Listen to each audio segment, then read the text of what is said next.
It was in front of this laundromat last month where one young girl's night was turned into a nightmare after police say she was approached by a 25-year-old male, punched in the face, and then robbed. After scouting the surrounding areas and the front door, the two men decided to go in through this alleyway to climb in through the windows right above me. I left this sink running, so it's been going for about 45 minutes now, and the water is just as cold, if not colder, from when I first turned it on. Fortunately for the rest of us, Sony did release the film online for sites like Google Play and YouTube, so you could watch it at home and save the trip to the local theater. The doors have finally opened. Now, it may still be Thanksgiving Day, but that didn't seem to stop these early shoppers from coming in to beat the Black Friday rush. When they went to the Parks Department for help, they were recommended to come to this rink on Fort Hamilton Parkway.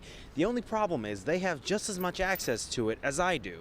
Two young Bronxites recovering now after being pulled out of the cold waters of Concrete Plant Park Thursday evening. News 12 The Bronx reporter Enzo Domingo at the firehouse of Ladder Company 54, the first fire company to respond to this chilly emergency. That's right, Maggie. It was two firefighters from this ladder company that jumped into that frozen water at Concrete Plant Park to pull a young boy and young girl back out to safety. Now, one of those firefighters was being treated at Jacoby Medical Center for exposure to that icy water, but the second firefighter was actually able to speak to us tonight. Chris Harkinish is all dried up now, but earlier Thursday afternoon, it was quick thinking and bravery that prompted him and fellow firefighter Kevin Hillman to plunge almost their entire bodies into a frozen lake in the Soundview section of the Bronx. They were very thankful, but I think more than anything, they were just happy to be off the ice and maybe a little in shock. Around 4:30 Thursday afternoon, firefighters got the call for a young boy and girl trapped in the ice.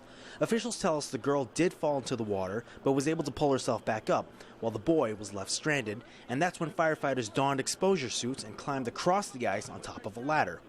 The boy and girl were taken to Jacoby Medical Center in stable condition because we're told they were showing signs of hypothermia. It was really lucky that somebody actually came in and saw them and saved them before it was too late. Firefighter Kevin Hillman was also taken to Jacoby because we were told he went into the water at least up to his neck. It makes me feel great. It really is. I have two young girls at home. I can't imagine if anything would happen to them. I'm glad that we're trained so well and we constantly drill on this stuff. You know, it makes you realize that a lot of the reason why these men and women are called New York's bravest is because of incidents like these. Unfortunately, we have no word as to why the boy and girl were out on the ice. And again, they, along with firefighter Kevin Hillman, were taken to Jacoby Medical Center to be treated. That's the latest from Soundview. Enzo Domingo, News 12, The Bronx. Police say Jose R. Royce turned himself in nearly 24 hours after he allegedly punched a woman at a bus stop, dragged her, raped her, and then ran off with her purse. The 51-year-old victim was taken to Jacoby Medical Center in stable condition. Residents around the area were shocked to hear about the incident, describing the area around Boston Road and Pelham Parkway to be generally quiet. Many did point out that its relatively isolated nature, being close to the highways and wooded areas, make it susceptible to crimes.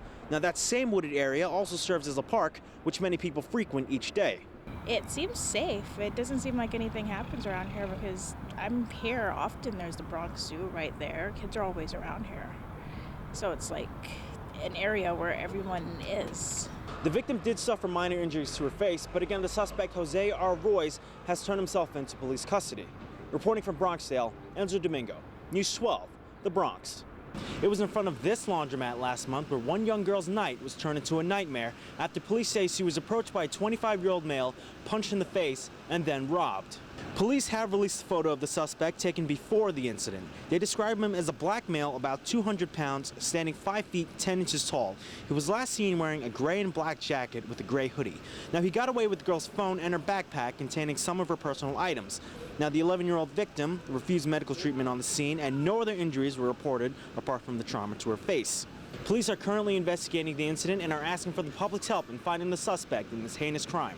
Reporting from Fordham, Enzo Domingo, News 12, The Bronx.